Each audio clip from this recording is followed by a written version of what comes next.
Reggae Sunska et j'ai l'honneur d'être avec Fat Babs. Bonjour. Salut, comment tu vas? Ça va, merci beaucoup. Alors déjà, merci de nous accorder du temps pour nous parler un petit peu de ta musique et de ce festival.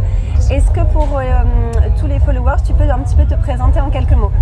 Alors, je m'appelle Fat Babs, je suis beatmaker et producteur de musique. Et je suis connu pour être le DJ de Naman. Voilà, on a travaillé toutes ces années ensemble.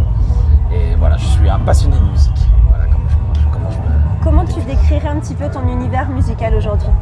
Alors moi je suis fan de reggae et après je suis également fan de hip-hop, mais je suis influencé, j'écoute énormément de musique, donc je suis influencé par énormément de choses. Mais voilà, je dirais que l'univers musical il tourne autour du reggae, principalement. Tu as traversé les années avec une grande liberté artistique entre des projets solos, des collaborations. Aujourd'hui, qu'est-ce qui te fait vibrer quand tu crées? Franchement, depuis le premier jour que j'ai commencé à faire de la musique, j'ai jamais arrêté. Et ma vibration, mon amour pour la musique n'a jamais cessé d'être autre chose que grandissant. Donc ce qui me fait vibrer, c'est de faire une musique et après de voir les gens kiffer dessus. J'ai un côté très populaire dans la musique, donc c'est-à-dire que quand je fais quelque chose, j'aime bien que le faire dans le but que les gens l'aiment aussi. Je suis vraiment pas du genre à faire de la musique que pour moi-même. Donc voilà, que ce truc-là, ça me fait vibrer inconditionnellement, donc je lâcherai jamais. Ton lien avec Naman est connu, profondément respecté. Comment cette complicité a-t-elle façonné ton identité musicale et ton énergie de scène? C'est vrai qu'à la base, avant que je le rencontre, j'aurais dit que mon penchant était quand même plus hip-hop. Et je peux dire maintenant, avec toutes ces années, qu'il m'a vraiment fait aimer le reggae de dingue, quoi. Tu vois, on a réussi à mélanger, on a créé ce mélange reggae-hip-hop. Dès qu'on s'est rencontrés, c'est cette fusion qui a fait que je pense que les gens ont kiffé et que même nous, on s'est retrouvés parce que on avait des univers différents, on était quand même différents, on a réussi à se connecter là-dessus. Et donc voilà. C'est ça qui me fait kiffer. Tu participes cette année donc au Sunska avec ce concert en hommage à Naman.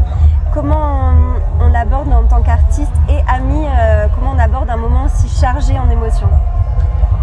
Alors pendant longtemps, je me suis dit qu'il fallait faire les choses en grand, comment on va faire pour être à la hauteur en fait de l'amour qu'on lui porte et du talent qu'il avait, tout ça. Et en fait, au fur et à mesure que j'ai travaillé, je me suis rendu compte que le plus bel hommage qu'on pourrait lui rendre, c'est d'être nous-mêmes et d'amener quelque chose de très instinctif, exactement comme on a toujours fait avec lui.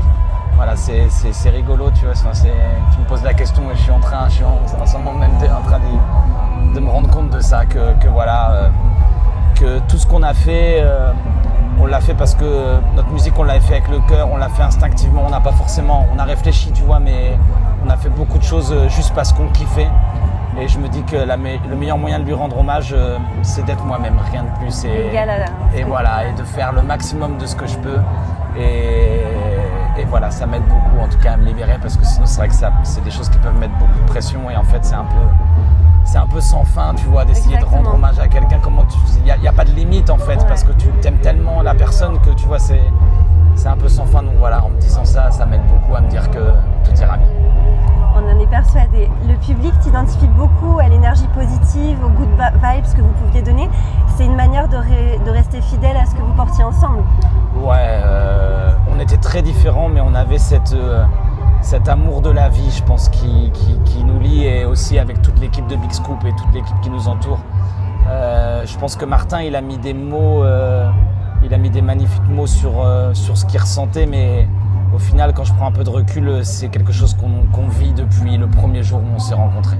Ce respect pour la vie, ce respect pour la chance qu'on a d'être là, de pouvoir profiter, de pouvoir s'amuser avec les autres, avec les gens. Et donc voilà, c'est vraiment ce truc.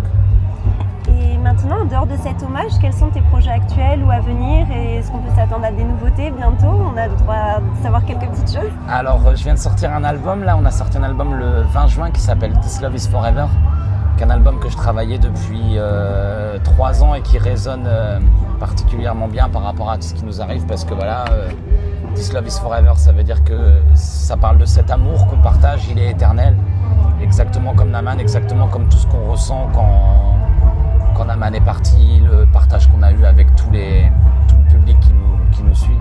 Donc voilà, j'invite tous les gens à aller checker cet album. On a sorti plein de clips, on a eu plein de retours super positifs. Et on a également, Naman avant de partir nous a laissé énormément de musique, on a fait beaucoup de studios.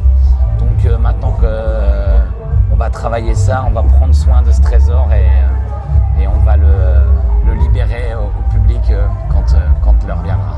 En tout cas, nous on le partage sur Pessac FM. À chaque fois, on a publié vraiment des sons en continu, le plus qu'on a pu pour pareil rendre hommage. Et du coup, pour terminer et clôturer, revenir sur cette scène que tu as partagée dernièrement, la sensation, Sunska, c'est cher à votre cœur, je crois. Alors ce festival-là, il faut savoir que c'est vraiment le premier gros festival qu'on a fait avec Naman en 2012. Et on est arrivé exactement comme ce que je te parlais juste avant là, tu vois. On est arrivé exactement comme on était, sans se prendre la tête, et ça a marché, les gens ils ont aimé ça. Je pense que notre force c'est aussi notre authenticité, et c'est quelque chose que j'ai vraiment envie de tâcher à ne jamais perdre ça. Parce que c'est sans doute le plus beau des cadeaux de pouvoir être soi-même et être en connexion avec son public. Quand on fait un concert, tu vois, on tâche toujours à faire que la barrière entre la scène et le public, elle n'existe plus. Parce qu'au final, c'est vrai qu'on fait de la musique, tout ça, mais on est tous des passionnés. Moi, des fois, je discute avec des gens qui sont autant passionnés que moi. C'est juste que voilà, ils ont peut-être pas le truc pour faire la musique, mais au final, on partage la même chose. Le fond est similaire. Donc voilà, le Sunska, c'est énormément d'émotions. C'est un truc pour nous gravé à vie. Et puis, c'est un des plus grands festivals de reggae. Maintenant, ils sont plusieurs, mais à une certaine époque, le Sunska, ils n'étaient pas autant à être aussi grands. Donc pour nous, c'était une chance de fou de pouvoir jouer ici. Et je suis aussi super content que le Sunska revienne avec une grosse programmation, parce que je sais que ça n'a pas été toujours facile. Et c'est un festival qui doit exister dans le paysage reggae national. D'accord. Donc vive le reggae Sunska, vive la culture dans le Médoc et vive l'amour et la vie. Vive l'amour et la vie. Génial. Merci beaucoup. Merci à toi, trop cool.